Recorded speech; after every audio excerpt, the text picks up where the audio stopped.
जोंनि सिगांनो news media नायगिरि साफ्रोमखौबो आंनि गोसो गोरबोजों साबायखर बावहरग्रोनाय थाबाय। लोगोसे जोंनि बे समयसा जानाया जोङो दिनै जेन'बा जोङो मोनसे मागिनाय हाबाफारि लानांनायनि जाहोनानो जाहैबाय जोंहा सिगां समाव एक्स एनडिबि हिसाबै जोङो एनडिबि हिसाबै जोङो मावबोदों नांबोदों।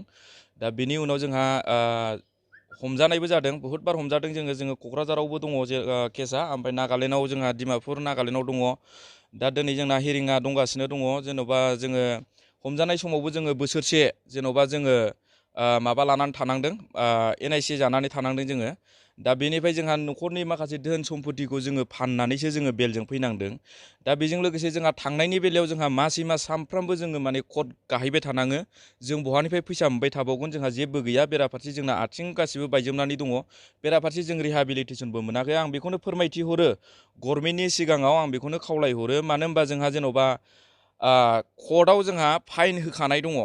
कर्टआ जोंखौ एनडिबि होननानै जोंखौ सिनायथि खालामनानै जेन'बा पुलिस प्रकासन बा आर्मिनिफ्राय दिनै जेन'बा डिपार्टमेन्टनिफ्राय जोंखौ हमनानै जेलाव जारा हास्ति खालामनानै जोंखौ जेन'बा जेलाव दोननानै जोङो न'खरनिफ्राय जोङो धोन सम्पति फाननानै जोंहा कर्टआव होबोनाय दङ।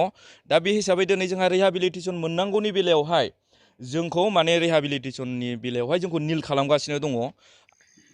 बे भिडिअ क्लिप्सखौ नोंथांमोनहा जेरावबो social media, YouTube channel, Facebook page बायदिसिनाफ्राव नुखाजोब्बाय।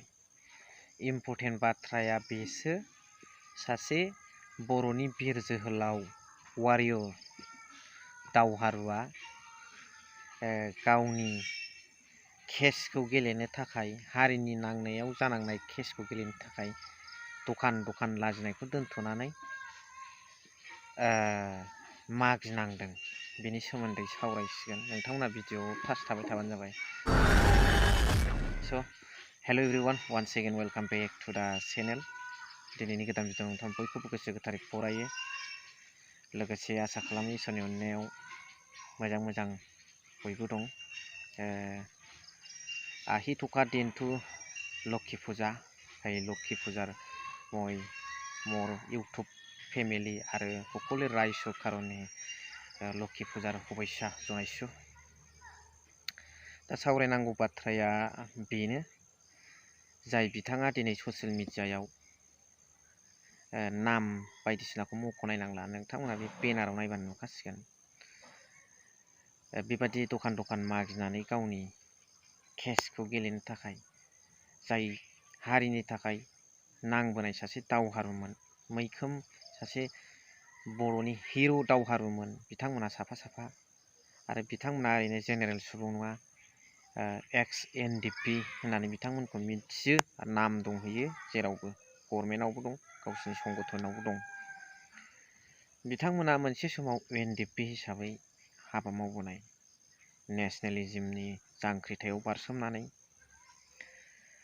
दा बेवहाय साननांगौ बाथ्राया बेबादि सासे दावहारुनि जिउआबो बेबादि जानाङोब्ला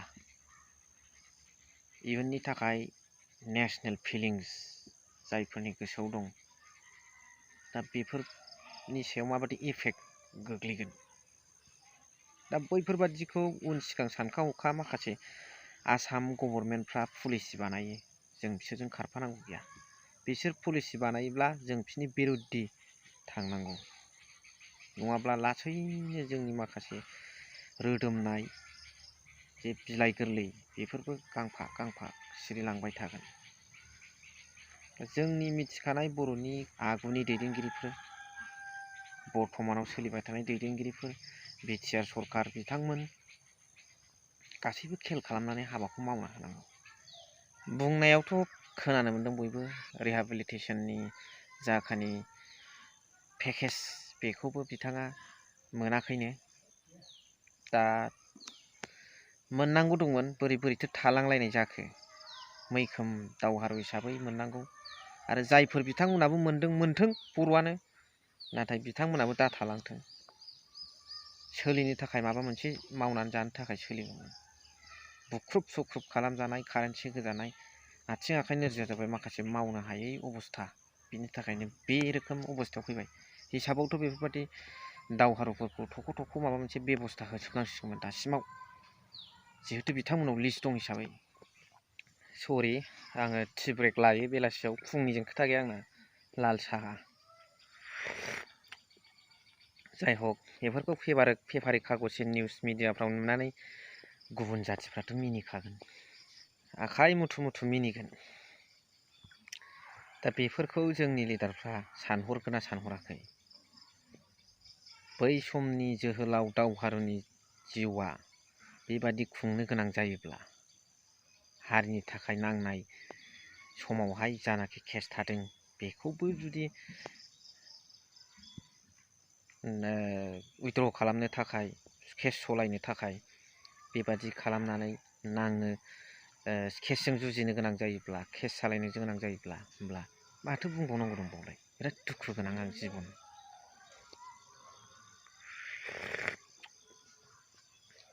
ओरैनो बिथांमोना फैनाय समाव बुंनायाव बादिब्ला सम्पति फाननानैसो माखासे बुस्थुफोरखौ पुलिस मिलिटारिनि माखासे लाइनाव आरो बेखौ बुंजोबलायनांला बिदि खालामनानैसो फैदों होनखादों ओरैनो बावबो लस जाखाबाय आरो फैयै सान्थि सुक्ति जाखांनायनि उनावबो असान्थि केस टेस बायदिसिनाफ्रानो दा बेफोरनि मोनसे कनक्रिट सलुसन दंना गैया बा होनो हाया दा बिथांमोन बादिनि केसा माब्ला जोबगोन जारनाब्ला सारनि केसा माब्ला जोबगोन उदां अख्राङाव माब्ला फैगोन बिथांमोनाबो माब्ला उदां अख्राङाव फैगोन